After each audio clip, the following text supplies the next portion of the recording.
A feeling for which I have no name has taken possession of my soul, a sensation which will admit of no analysis, to which the lessons of bygone time are inadequate, and for which, I fear, futurity itself will offer me no key.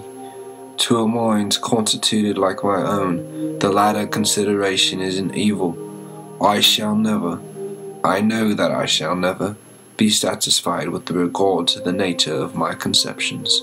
Yet it is not wonderful that these conceptions are indefinite, since they have their own origin in sources so utterly novel. A new sense, a new entity, is added to my soul.